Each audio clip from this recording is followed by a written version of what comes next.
हजारों लोग मेरे पास आए, 12th की एनसीईआरटी खत्म कर दी मैंने। अच्छा, कितनी बार? 10 बार। ओहो, 10 बार? जी।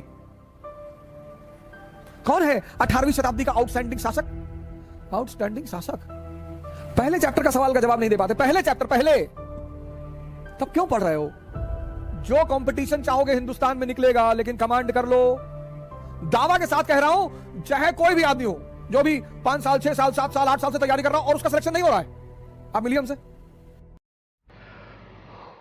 मैं बार बार तुमसे, जब भी मैं आता हूं आज शाम के मंच में, मैं आप लोगों से एक ही बात कहता हूं, पढ़ो दिमाग को जिंदा करने के लिए। एक जिंदा दिमाग कुछ भी कर सकता है। वो आईएएस बन सकता है, वो डॉक्टर बन सकता है, इंजीनियर बन सकता है, मेंबर ऑफ पार्लियामेंट बन सकता है, प्रधानमंत्री बन सकता है, और फाइनली वो बुद्ध भी बन सकता है। इसीलिए तो मैं आपसे कहता हूं, ध्यान करो। ध्यान का मतलब ये थोड़ी कह रहा हूं घर से भाग जाओ, हिमालय चले जाओ।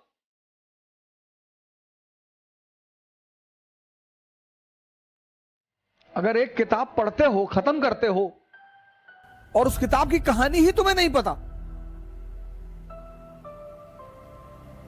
हजारों लोग मेरे पास आए, 12th की एनसीईआरटी खत्म कर दी मैंने। अच्छा, कितनी बार? 10 बार। ओहो, 10 बार? जी। अच्छा, तो आप एक काम करो, रिवीजन करके 2 दिन बाद आओ। नहीं नहीं नहीं, आप पूछो। नहीं नहीं, रिवीजन कर लो। नहीं, आप पूछो।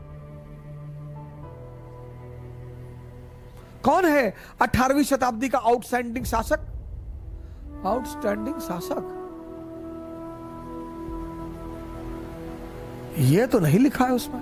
अच्छा, महादजी सिंधिया की उपलब्धियां बताओ 18th सेंचुरी में। महादजी सिंधिया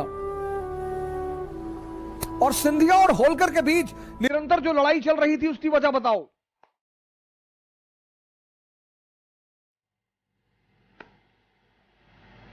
बहुत बड़ी वजह है, और वो ऐसी वजह है जिसकी वजह से ब्रिटेन ने चीन पर कब्जा किया।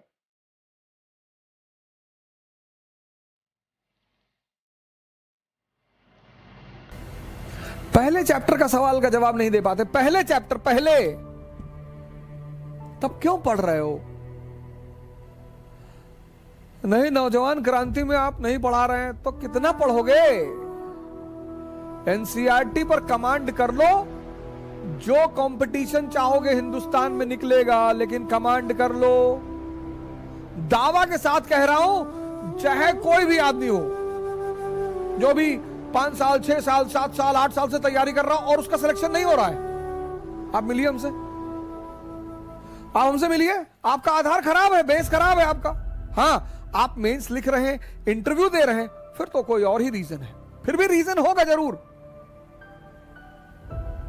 फिर भी रीजन होगा जरूर।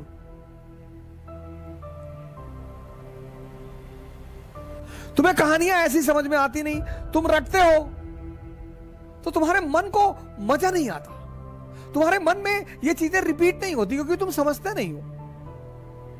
बहुत सारे 90% छात्र पढ़ते हैं 10 घंटा 12 घंटा, लेकिन जब वो पढ़ के उठते हैं तो पीछे कहानी कुछ और ही चलती है। पढ़ना जानते हैं, सेव करना नहीं जानते। जैसे तुम कंप्यूटर में सेव करते हो ना, ऐसे यहां भी सेव होता है। अब इसको जो चीजें पसंद है वो खुद ब खुद सेव कर लेता है। आपको कोई कविता अच्छी लग गई, अपने आप सेव हो जाएगी।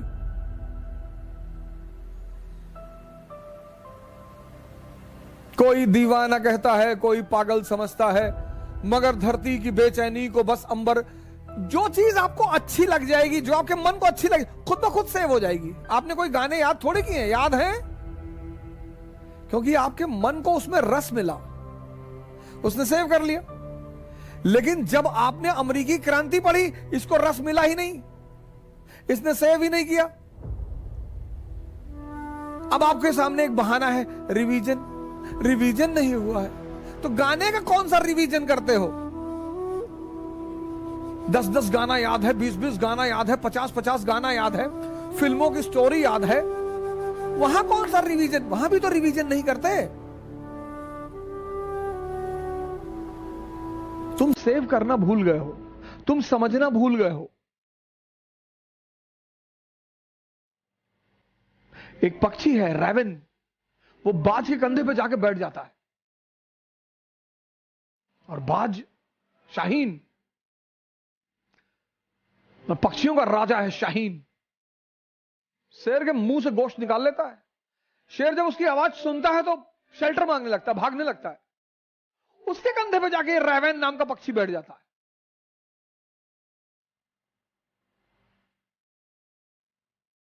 तो पता है बाज क्या करता है? अपनी उड़ान बढ़ाने लगता है, उड़ान। और जैसे जैसे उसकी ऊंचाई बढ़ती रहती है, ऑक्सीजन लेवल कम हो जाता है, रैवन को भागना पड़ता है। अपनी ऊंचाई बढ़ाओ, इतनी बढ़ाओ कि जितने लोग तुम्हें दबाना चाहते हैं उनका दम घुटने लगे, वो खुद ही भाग जाए।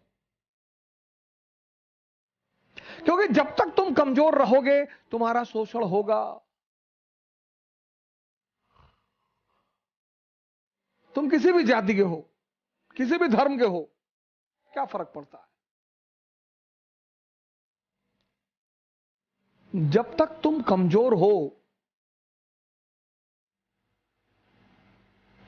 जब तक तुम डिपेंडेंट हो,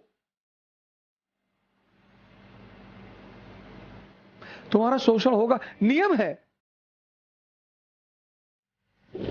नियम है, नियम।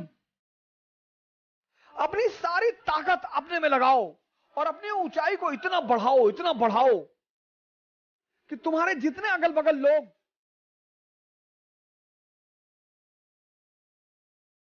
भगवान के आशीर्वाद स्वरूप तुम्हारे पीछे पड़े हैं, उनका दम घुटने लगे। जय हिंद।